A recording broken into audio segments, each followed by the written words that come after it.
You didn't lose your focus by accident. It was systematically stolen, minute by minute, notification by notification, until you became a stranger to deep work. If you are tired of starting every morning with ambition and ending every night with regret, give me the next 7 days, not to hope for change, but to execute a protocol that breaks the cycle. Chapter 1. The Anatomy of a Hijacked Morning. You wake up. Before your feet touch the floor, your hand reaches for your phone. You tell yourself it's just to check the time or clear one notification. 5 minutes turns into 20. 20 minutes turns into an hour. By the time you actually get out of bed, your brain has already consumed 1,000 pieces of compressed dopamine. You haven't even brushed your teeth, but your nervous system is already fried. This isn't a lack of willpower. It's an uneven match. On one side of the ring, you, tired, stressed, and trying to build a life. On the other side, thousands of engineers whose literal job description is to maximize your time on screen. They have mastered the science of intermittent reward. Every swipe is a slot machine pull. Every notification is a digital siren. And every time you surrender, you break a small promise to yourself. Do that enough times, and self-trust disintegrates. You stop believing that you can sit down and do hard work because your brain has been conditioned to crave immediate escape the moment things get slightly uncomfortable. Chapter 2.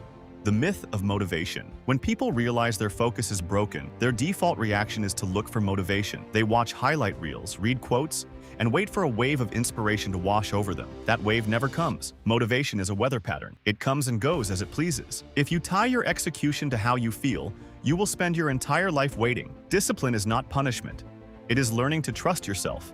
It is the realization that you do not need to feel like doing something to do it. In fact, waiting to feel like working is a psychological trap designed to keep you safe in your comfort zone. The comfort zone is quiet, warm, and entirely lethal to your potential. It doesn't attack you, it seduces you. It tells you that you can start tomorrow, that you deserve a break, that you've had a long week, and slowly, invisibly, it robs you of your future. Chapter 3. The 7-Day Reset Protocol. If you want your mind back, you cannot negotiate with a compromised system. You need a hard reset. For the next 7 days, we are going to stop playing their game and start building our own. Here is the 7-day protocol. No shortcuts, no exceptions.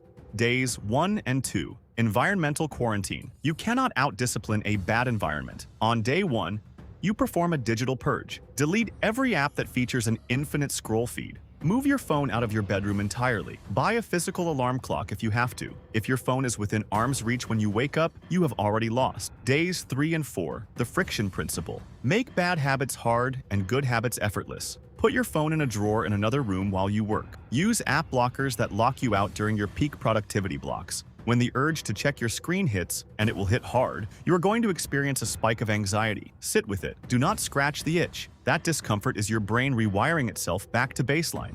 Days 5 and 6. The single task mandate. Stop multitasking. It's a myth that destroys your cognitive stamina. Pick one high-leverage task each morning. Not 3, not 5. 1. Set a timer for 90 minutes. Put your laptop on a stand, clear the desk, and do nothing else until that single task is finished. If you get distracted, gently bring your attention back. Treat it like physical training. Day 7. The integration. On the 7th day, you evaluate. You look at what you produced, how much cleaner your mornings felt, and how much quieter your mind is when the constant digital noise is stripped away. You realize that peace isn't the absence of work. It's the presence of control. Chapter 4. Carrying the weight. When this week is over, the algorithms won't stop trying to pull you back. The world won't suddenly become less noisy. The difference is that you will no longer be defenseless. You built your mind. You built your discipline. You proved to yourself that you don't need a screen to tell you who you are or what your day should look like. Success matters. Financial growth matters. But none of it survives if you cannot command your own attention. Build the empire, but protect your mind while you do it. If you're ready to stop renting out your attention and start building something real, drop a comment with the word LOCKED below. Subscribe to KHOMO'S Empire, and let's build the empire without losing ourselves. See you in the next one.